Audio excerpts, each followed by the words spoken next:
Hello, I'm Marc Hornbeek. I am CEO and Principal Consultant of Engineering DevOps Consulting and author of this book, Engineering DevOps. I'm going to talk to you about self-assessing DevOps 9 pillars and mapping your journey towards higher levels of DevOps maturity. Thank you for inviting me to do this DevOps Summit and Capital Carbon. Let's get started. Just a little bit about Engineering DevOps Consulting. We service enterprises, manufacturers, service providers, and institutions with a variety of things, training, certifications, assessments, which is obviously the topic today, strategic planning, different workshops, mentoring, content writing, webinars, and speaking engagements. I've been in this game, I would claim I've been doing DevOps for probably more than 40 years, long before it was called DevOps, but you know, in my consulting experience, assessments is really the core of how to understand, you know, what is DevOps needed for a particular organization and how to do it. And you'll see that as I go through my assessment approach with you in this talk. Okay, so what will you learn?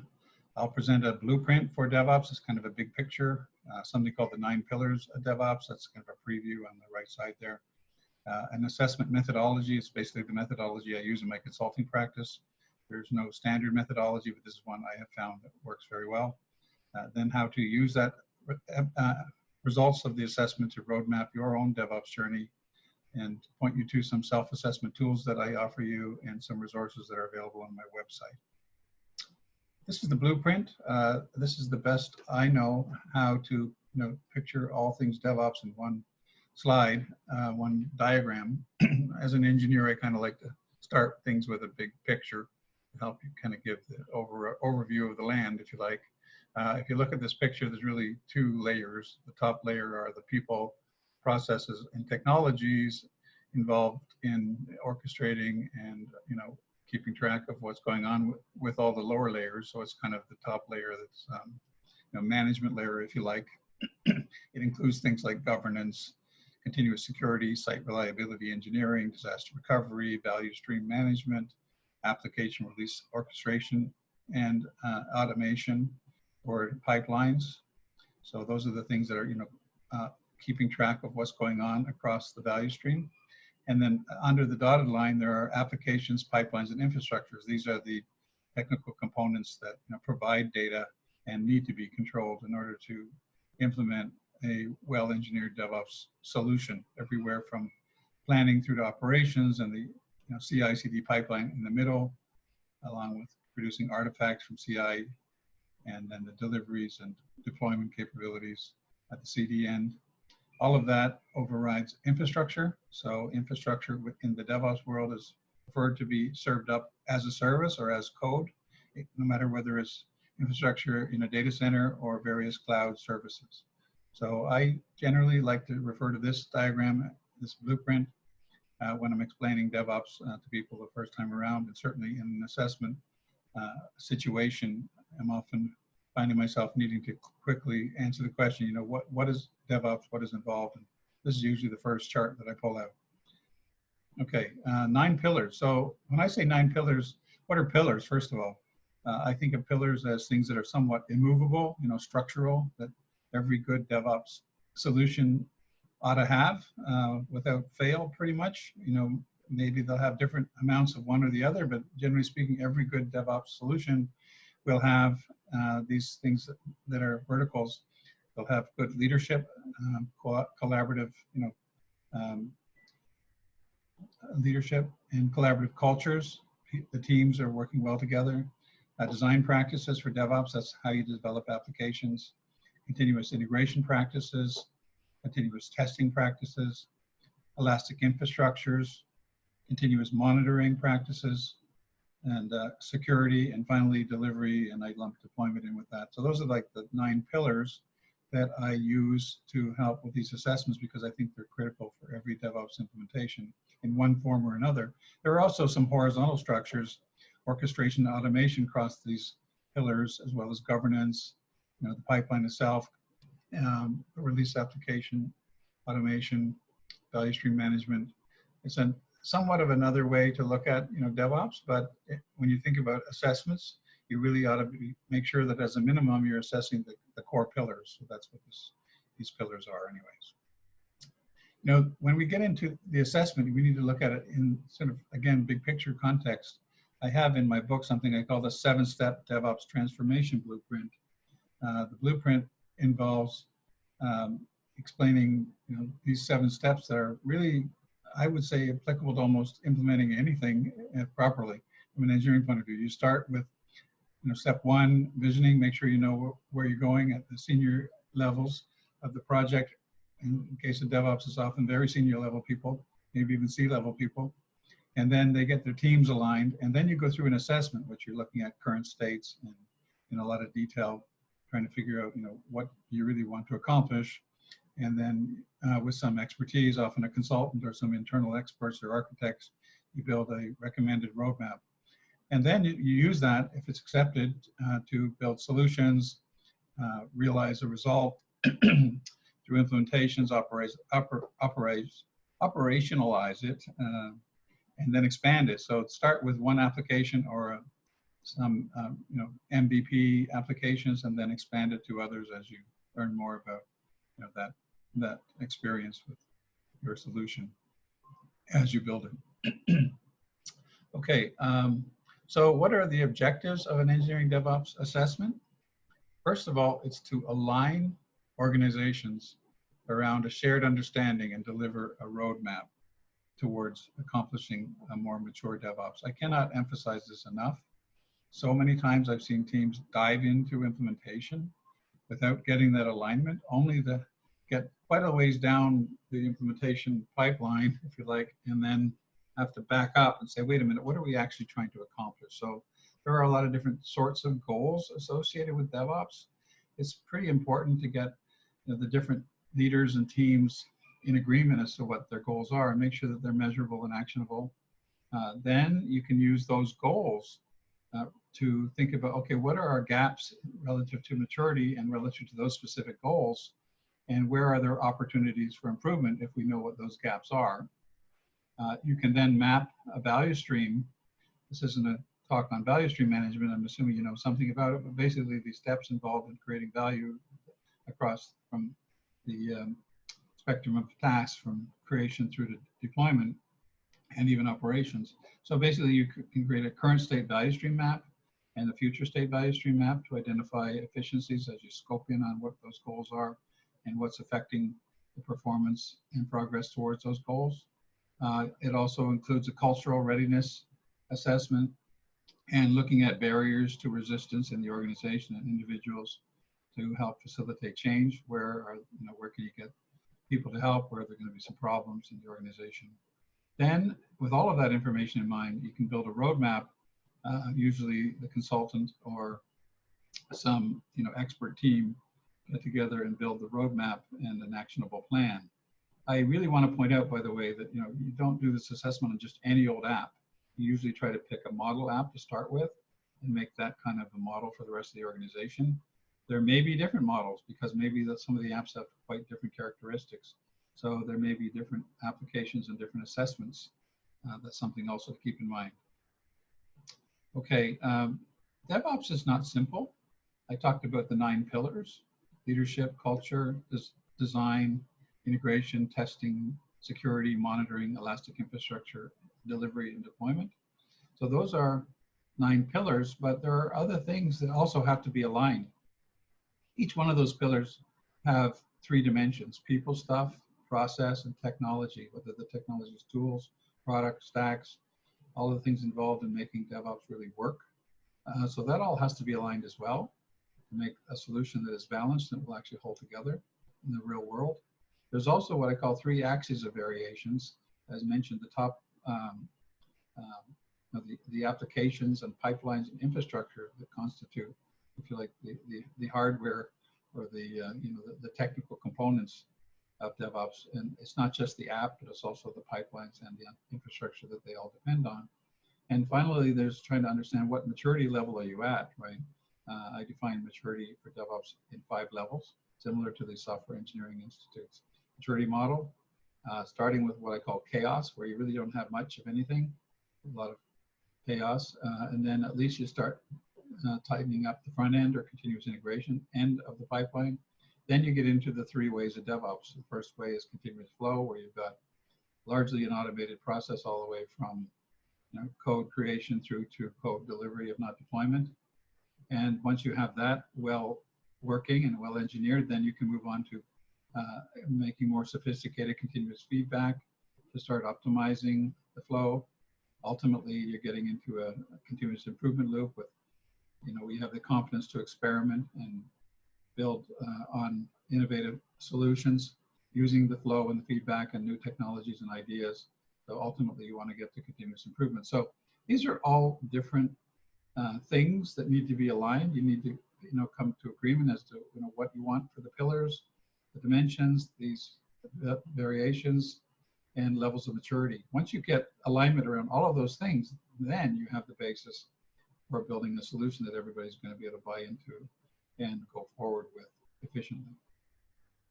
This is the DevOps assessment process I use in engineering DevOps consulting. There are really just 5 big steps. First of all, you take input from the earlier steps in the 7-step DevOps transformation process, inputs from leadership and the assessment team, what their high-level views are in terms of what is DevOps for them, what their goals are, what their assessment priorities are. That feeds into 3 different things: a current state discovery survey, and discovery can be in the form of technical scans, interviews, and different other means to get data about the applications, the people, the process, pipelines, and all of the things that I said in the previous chart that you need to get alignment around. It also feeds into a practice maturity assessment workshop, which really looks deeply into current state practice levels against the 9 pillars. You can also have other variations of deep dive topics beyond that, and various things to try to understand where do you have ranks and gaps against those gaps. What are the priorities? And also it feeds into a current state value stream map workshop. These things build on each other. Once you know what your goals are and your gaps and your current state, then you can really build a solid current state value stream map and figure out where are the bottlenecks relative to the particular value that you're interested in. A value might be, for example, lead time. You want to speed up the lead time. Where do you have bottlenecks in timing? Or it might be quality. Where do you have quality bottlenecks or areas that are contributing to difficult quality situations? So basically, you do a current state value stream map, and all of that feeds into a solution requirement. You validate a solution that consultant or expert team comes up with, and make sure that people are aligned and that everybody agrees with what the priorities are most relevant to the different goals before building an actual solution. The bottom line here shows a timeline, starting off with a kickoff meeting, then go through discovery surveys, workshops, solution mapping, build a recommended solution, and ultimately follow up. Typically, in my experience, for a basic 9 pillars assessment, you're looking at something like 21 days of calendar time to get from the kickoff meeting to being able to schedule a follow-up meeting with recommendations. This can take a lot longer, or it can be done quicker depending on the complexity of the application and the number of applications that are being assessed.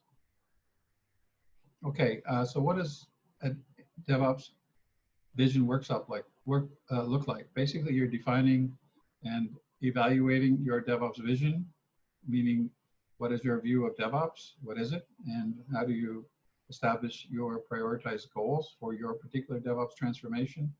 As you probably know, there's no such thing as a standard DevOps.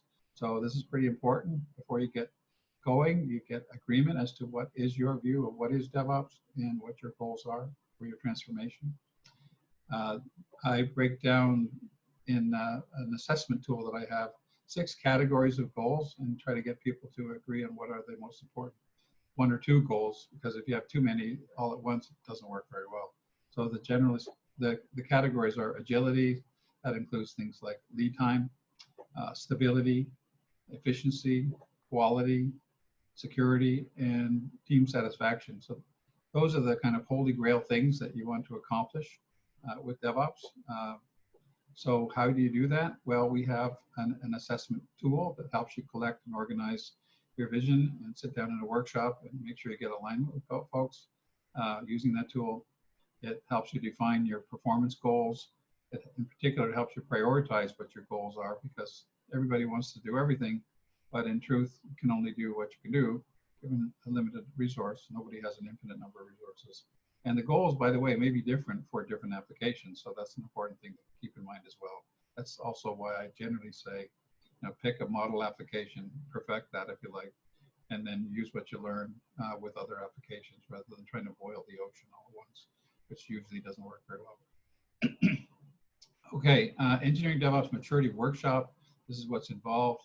The idea is that you determine the maturity of the application, the pipelines, and infrastructure, and gaps of those practices against those things. So you're using in the 9 pillars assessment, you're literally doing a gap assessment for each of the 9 pillars. So again, leadership, culture, design practices, infrastructure, delivery, deployment, design, continuous monitoring, security, all of these 9 pillars, and you come up with a score.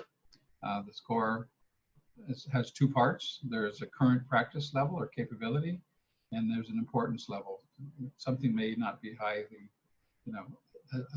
high capability, but maybe it's not important, or maybe it's very important and you don't have much capability. So depending on the answer to that, you can get an overall score that varies quite a lot.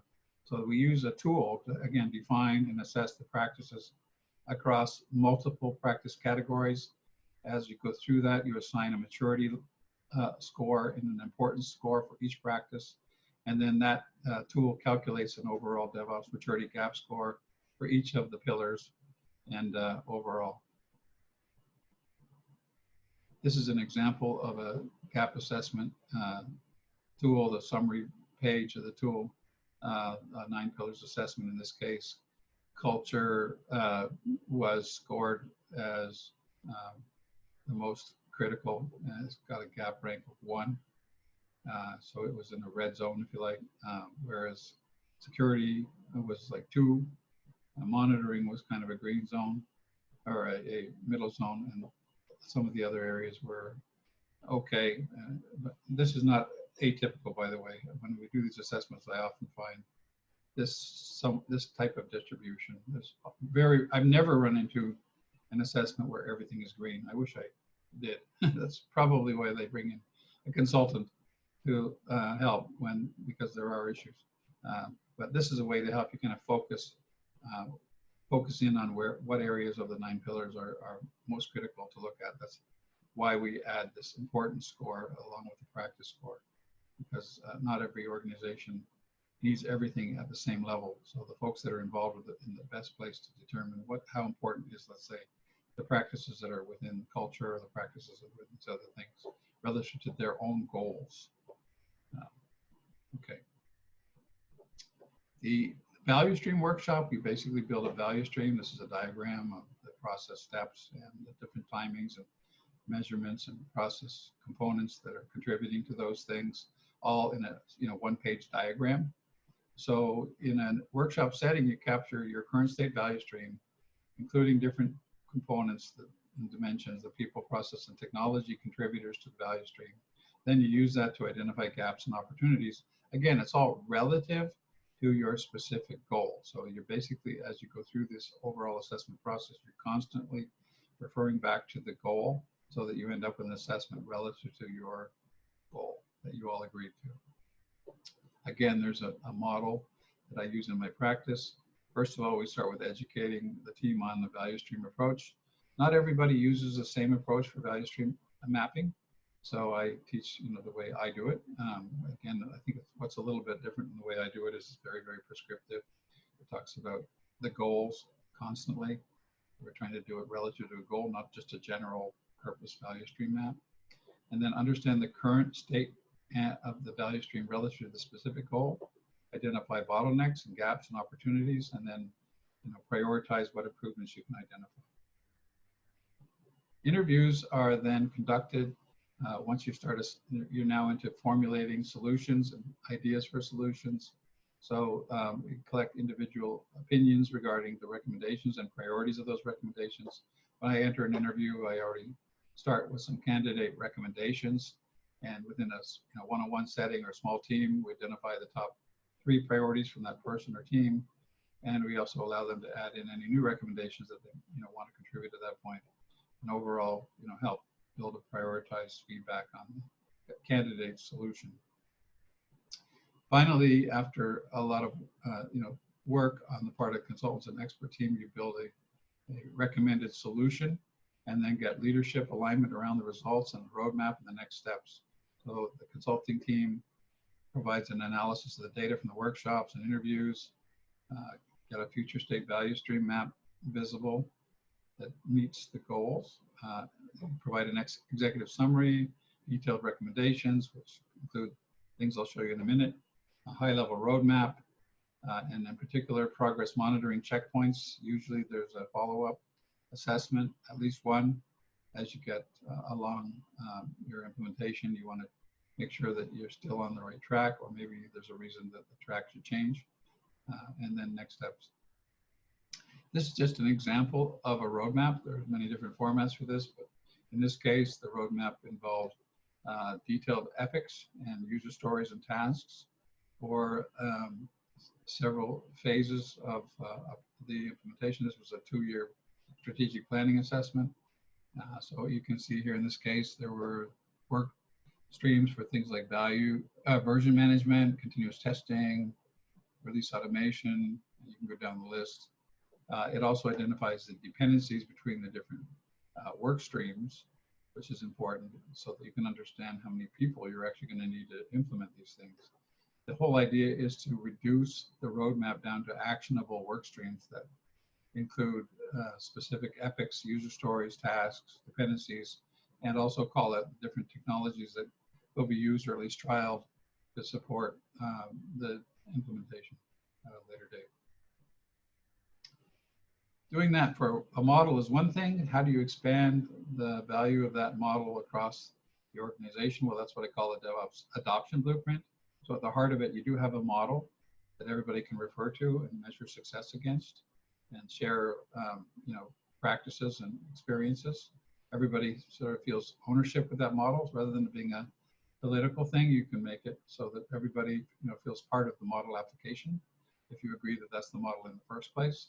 So leadership is involved at every step, and certainly the culture is helping to drive it forward. You're constantly reviewing everything relative to goals. You have training, a lot of preparation in the organization constantly. Provide project selection, investments where needed. An architecture team helps keep track of what's being built, and there's monitoring and incentives to keep everybody on the right track and positive and incentivized. As you build the model, going through the different phases from proof of concept to MVP to realizing the first way of DevOps, second way, third way, you start scaling out to other applications. You'll pick the other applications carefully. You generally want self-contained product teams that can work with an application. The concept of squads and tribes is a good way to do that. Proactively sharing practices. This Japanese term yokoden, I really like the idea of proactively sharing things that you learn as good practices across other teams and sharing that with chapters and guilds. In general, you're trying to systematically measure and build with team organizations through training, goals, reassessment, value stream monitoring, tool chains, are automating the CI and QA automation process, automating the CD with containers and different deployment methodologies. Don't forget security, KPIs and monitoring tools, ultimately leading to site reliability practices and optimizing things as you get closer to the third way, the idea of Kaizen and continuously improving Kaizen. So that's sort of the adoption model. There are variations of the assessments I offer through DevOps Engineering DevOps Consulting. The big daddy one is something I call a deep dive strategic assessment. It has included in it the 9 pillars assessment, but also 10 other topics, things such as governance, site reliability engineering, security, deep dive on version management, a deep dive on continuous testing, various things that just go deeper and broader to cover the entire DevOps blueprint that I showed in the early slide. So the deep dive covers more than, if you like, just the 9 pillars. Of course, it takes quite a bit longer, but it's more comprehensive and generally produces not only a journey for the team, but more of a long-term strategic plan with multiple legs in the journey. Second variation is something called the continuous QA assessment, looking at continuous testing and other methodologies. Again, it includes a 9 pillars assessment, but the practices that are pulled out for this assessment are very much tuned towards QA, and they're not exactly the same practices. It also includes things that are particular to testing and QA, so test management practices, test tools, test scripts in particular, and how you do that effectively. Another variation of the assessment is something called continuous security, which really is all about DevSecOps and something called rugged DevOps, basically the idea of integrating security into DevOps. And this also follows a 9 pillars approach, but the pillar practices that are being assessed are very much tuned towards security. So that is actually a fairly quick assessment process. It can usually be done in a matter of days rather than weeks, if anybody's interested in that one. Okay, how does this work? How has it worked?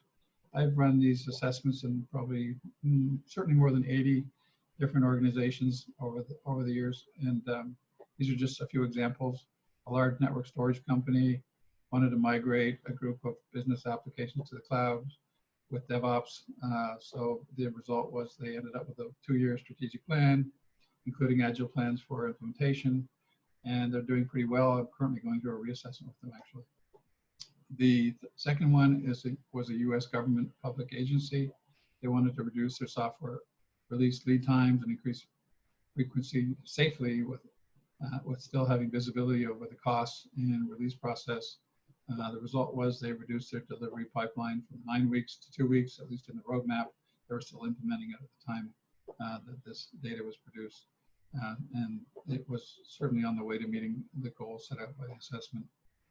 A large church organization wanted to accelerate their DevOps initiatives and to reduce the lead time from weeks to hours. And that's was accomplished, and actually I did a reassessment, and they were well on their way to doing a second leg with the results of that reassessment at the time, the last time I was involved with them.